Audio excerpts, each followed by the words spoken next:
Hello everyone and welcome back to my F122 My Team career mode for the British Grand Prix today in Season 2, the Lenovo British Grand Prix. Did not know that was the sponsor of the event until now, but anyway, there we go. Again, as always, starting off with the Pirelli Hot Lap Challenge, doing the average speed zone challenge, so away we go. This one we basically measured it from the old start line to the exit of Chapel along the Hangar Straight. I always get them mixed up. Yeah, Hangar Straight. So, oh goodness me, that was not how you take that corner at all. In fact, that was not even attempting the corner. I think I was distracted at the time. So let's not do that again and actually focus on the job at hand. Attempt 2. Thankfully we do get 3 attempts at this, and it's not just a one-shot thing. But unfortunately, attempt 2, I completely missed the braking point of the first corner, and it's somehow even worse. So we really only have one attempt at this. So let's see how this goes. I'm yet to even make it to the end. So yeah, if we even make it through Maggots and Beckett's, this will be a miracle. So let's see as we head through, taking it a little bit easy through here, chucking it in, and we get through Maggots alright, and now into Beckett's. Let's see, we get through there pretty well actually, up and over the inside curb, taking a lot of it there, probably about as much as we can get away with. And pretty good run through Chapel, and now to the finish line, and would you believe it, we actually get gold. No idea how we managed that. These average speed zone things are usually pretty tricky, but anyway, sure. Why not? Disqualified, gold. Anyway, with that out of the way, we move on to R&D for the episode, and we are going to fix that upgrade that failed, the weight reduction, wheel rims weight reduction upgrade that failed. So yeah, that'll be on the current time for the French Grand Prix, or the Austrian Grand Prix. No, yeah, the French. It won't be on for the Austrian Grand Prix. It will be on for the French Grand Prix. That's what I'm trying to say. And we'll also purchase an upgrade to the power unit. I was looking at the aero department, but then I thought about the power unit, and if we purchase an upgrade to the power unit, we will quite possibly have the best, or very close to the best power unit, and then we probably won't have to worry about upgrading it much for the rest of the season, and we can just focus on aero. So I decided to go down that path instead now, and then we won't have to worry about it all later. Whether that's a good idea or not, I don't know. Probably not. But anyway, that is what I have chosen to do. We currently sit fifth, rather. I can't count. On the standings, just in behind McLaren, ahead of Alpine. On the R&D standings at the moment, Ferrari streaking ahead at the moment. So look out for them this weekend. But as we head into qualifying, we have some very unfortunate news into this session. It is raining.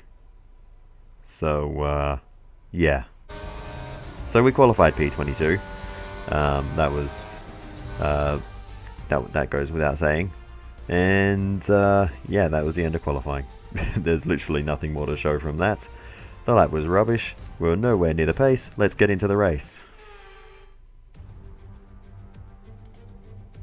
Great Britain then, one of only 2 countries to have held a Grand Prix in every year of the Formula One World Championship.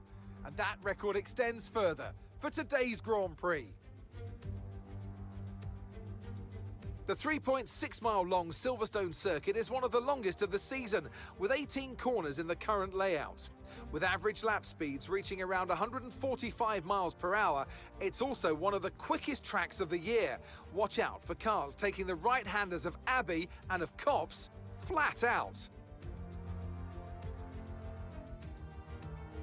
Let's run you through the driver grid order for today's exciting race. What a qualifying yesterday for George Russell. He'll start today's race from pole position.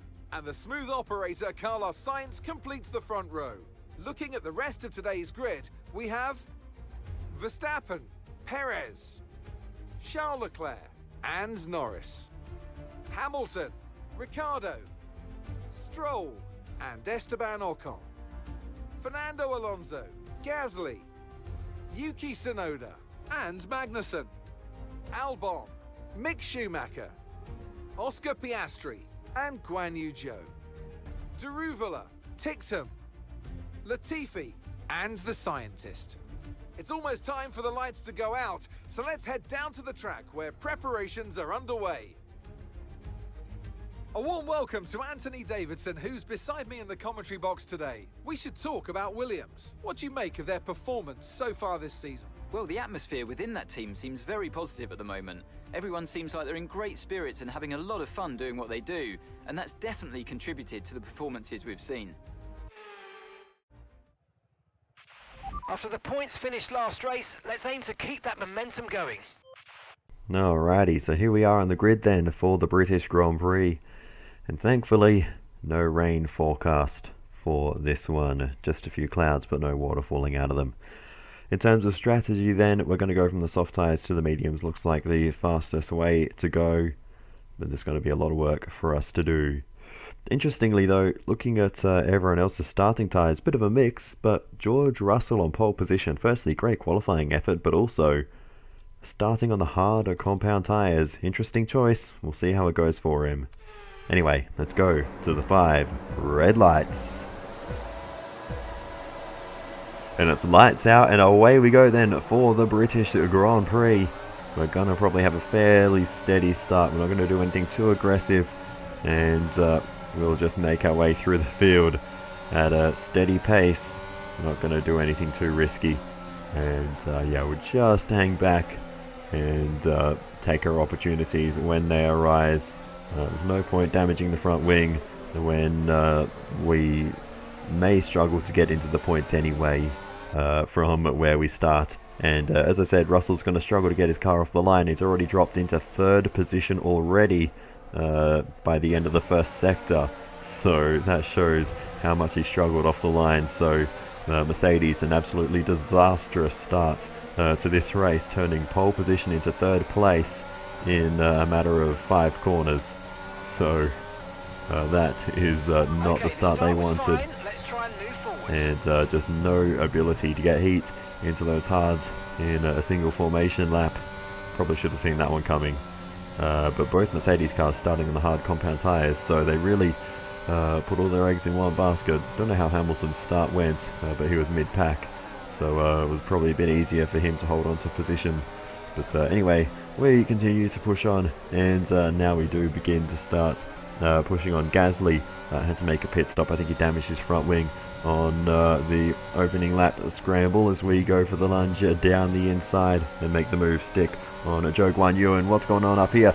Engine failure there for one of the cars ahead. Big heap of smoke. We had to take avoiding action off the road. Cars scattering everywhere. There was a damaged front wing. Bits of carbon fibre on the road there as well. But what on earth happened? Kevin Magnussen it was, as I think one of the Haasers ploughed into the back of him. Other cars being held up as well as we took to the grass. We'll need to see a few more onboard replays to see exactly what happened. Here's looking rearward from Kevin Magnussen. And I don't know if that Haas is out of the race. But yeah, Kevin Magnussen certainly is with all that smoke coming out of the engine. Yuki Tsunoda got through with no contact. So he's very lucky to get away with all that.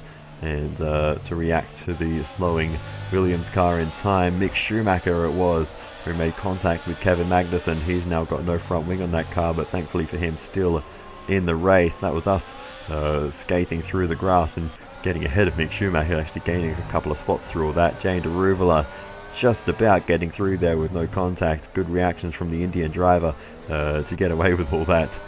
Nicholas Latifi as well, dodging and weaving his way through, and then making his way through the last few corners. And then Dan Ticktum through all of this. Actually, I think gained the most positions, parting the seas, and gaining a bunch of places there.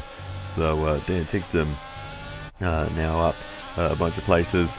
We actually let Mick Schumacher back past because I was worried we passed him on the yellow flag. In the end, I actually don't think we did.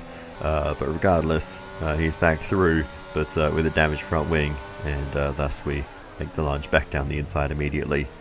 And yeah, he's got no turning ability in that car, and yeah, we drop in pretty quickly. So yeah, that has elevated us a couple of spots into P18 now, as we're now scrapping away, trying to make the move around the outside of Nicholas Latifi. We make it stick, and that moves us up another position into P17. Nice move, good job. And we now have Dan Tictum in front of us again, and he's having a alright run here. Is Dan Tictum. We make the move down the inside. It's a bit sketchy here. Dan Tictum holds on around the outside. It's very hard to make the move down the inside there. And now we make the lunge down the inside into the final couple of corners. And Dan Tictum, though, has got the switchback all the way around the outside, bent Viscal style, and has made that move stick very nicely. But we have the inside line for turn 1, and that allows us to hold on. But Dan Tictum fighting back well there, but unfortunately not enough for him to retake that position. We continue to push on then, and we catch up to the two Aston Martin cars, Jane Deruvula and Alex Albon. Deruvula actually putting the pressure on his teammate, so Deruvula making some real gains in F1 recently, as we are trying to make the move around the outside, but he's got decent speed here at Silverstone. Bit of contact there with Deruvula, but we'll make the move around the outside, and we get the job done. We get a collision warning for that bit of contact with Deruvula, and now go down the inside of Albon. Bit of contact, and now we've got front wing damage after that contact with Albon. We push it on for a lap, but now we come into pit lane because that was slowing us down too much. We couldn't pull away from Albon. But yeah, that all happened very quickly, and now we have to make our pit stop very early. Goodness me. Unfortunately, I didn't get a replay of that little incident, but yeah. Perfect job from you and the crew there, mate. We're delighted with that. A good pit stop at least, but look after these tyres now. We want to finish the race on this compound. we're on to the hards, and obviously a long stop to change the front wing, and yeah, it's going to be interesting to see how the race plays out from here. And yeah, thankfully there's no other damage to the car, no floor damage or side pod damage, because that could have very easily happened at the same time, as Mick Schumacher gets through down the inside, as we're really struggling to bring these hard tyres up to temperature. And yeah, Mick Schumacher was able to get through there, as he's also been in through the pit lane as well to change his front wing. And he's of course already got his tyres up to temperature. He's only on medium, so of course he will be absolutely flying on those compared to us on the hards. But as we continue to push on, we do catch up to Schumacher again once we get some temperature into these tyres, and we make the move all the way around the outside. And now we might be able to drag race him all the way around the outside of Woodcote. This is going to be we're off circuit a bit there, but never mind. We're going to have to make the move all the way around the outside of Copse, and we might just be able to get this done. Mick Schumacher's going to hold on. We're left out of it, and Schumacher maintains the position. Down the inside of Stowe, though, we'll get the move done here, and make a clean move there. Move ourselves up, out of last position, finally up into P20. Continue on, Zhou Guanyu ahead of us now, and we'll make the move around the outside into Brooklands, and job done. And the pace is back, and I'm feeling good again. So yeah, it's just a temporary little blip there with the cold tyres when Schumacher got past us, but thankfully now that the tyres are up to temperature, we are on the charge once again, and charging we are down the inside of Nicholas Latifi. Nice work, mate. That brings you up a place. And that's another overtake done. Next up, we have the move down the inside, huge lunge on Jane Deruvula, and a little bit aggressive there, but job done nonetheless on the Aston Martin driver.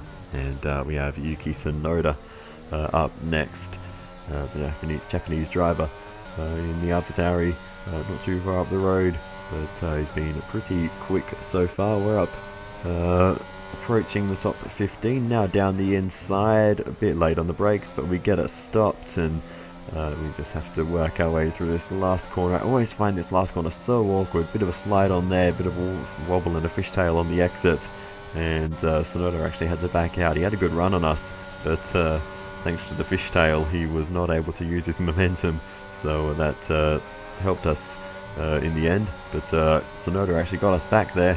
And now we have to keep this fight going lap after lap, but we are able to hold him off in the end.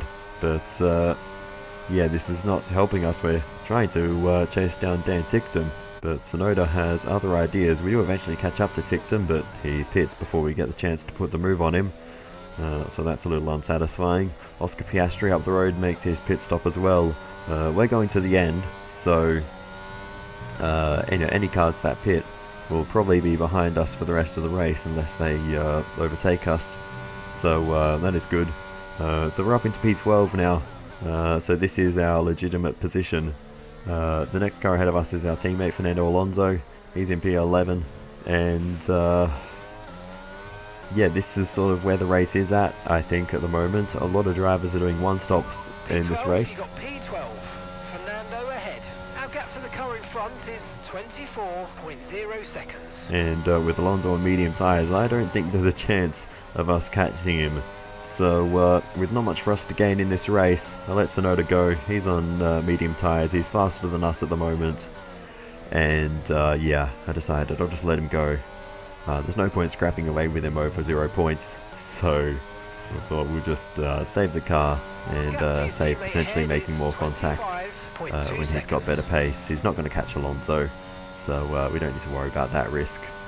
So yeah, we'll just push on to the end and just cruise home in autopilot basically, and if there's a safety car we'll wake up, put some a softer compound of tyres on, and see if we can break into the top 10. But other than that, I think points are a lost cause in this race. But Alonso maybe can break into the points. He's on the back of Esteban Ocon, I think, but we'll see how it goes. Right now though, our tyres are phasing in nicely, and we have caught up to Yuki Tsunoda once again, rattling on his diffuser there. And that probably wasn't great for our front wing, but thankfully no damage somehow, as we make the move now to the inside of Stowe, and we will make the move cleanly there and move ourselves up into P12 once again as Tsunoda's medium tyres begin to fade away. These hards, of course, will just be getting better and better as the race goes on relative to the medium compound.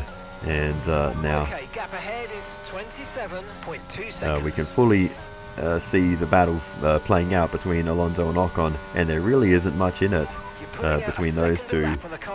Really good stuff. He is well within DRS range of Esteban Ocon, so he just needs an opportunity to get past. So hopefully he can find one soon, and he can at least bring home 1 point for the team. Remember, we have a sponsor objective to finish in the top 10, so we need this to happen. And maybe this is the opportunity, because with 3 laps to go, Alonso is now looking close and now looking down the inside of Esteban Ocon into Stowe. They're running side by side. The old teammates remember these two, as Alonso is now on the outside.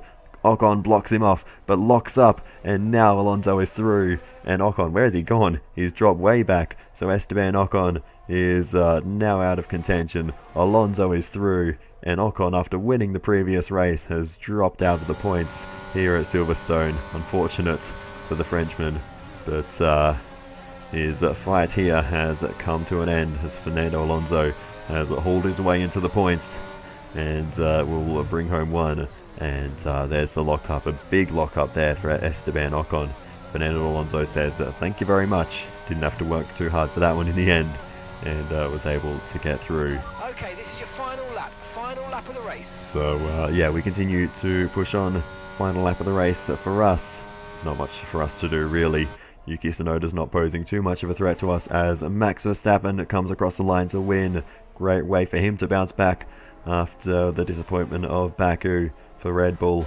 And for us, Yuki Tsunoda does make a charge around the outside into Stowe on the final lap, but we'll hold him off and charge down towards the club section for the final time and bring it around to the final complex of corners.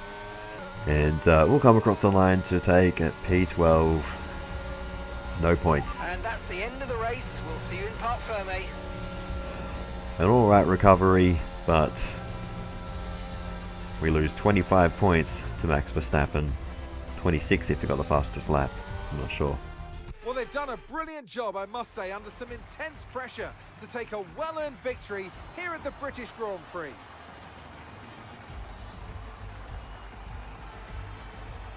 So, Anthony, what made the difference out there today? I'd say it was down once again to good, consistent driving, nailing the corners, working to the track conditions and perfecting the team's strategies. They got all of these things right today and the results speak for themselves. Red Bull put up an outstanding fight for the front position today, and it's great to see it paid off for them. They do so much for the sport that you can't help but be delighted by today's race win.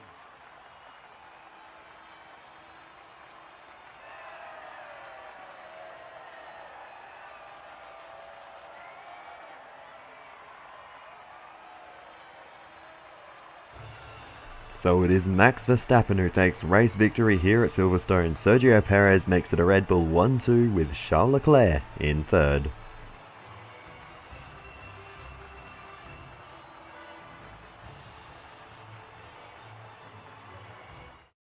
So then, it's time to see how this result affects the Drivers' Championship. Max Verstappen should be pleased with his performance, making gains at the top of the table. Now, let's discuss, Ant. Who would you say is a contender for Driver of the Day? I have to give it to the scientist. They demonstrated a very delicate touch in close proximity to other cars, as well as showing a lot of maturity and patience in difficult situations. Let's move on to the constructors. And Red Bull take over as championship leaders. There was also a strong showing from the Mercedes team today, as they make their way up the standings. After an event like that, who knows what the sport has in store for us next time out? Be sure to join us once again as we continue to bring you all the excitement of Formula One.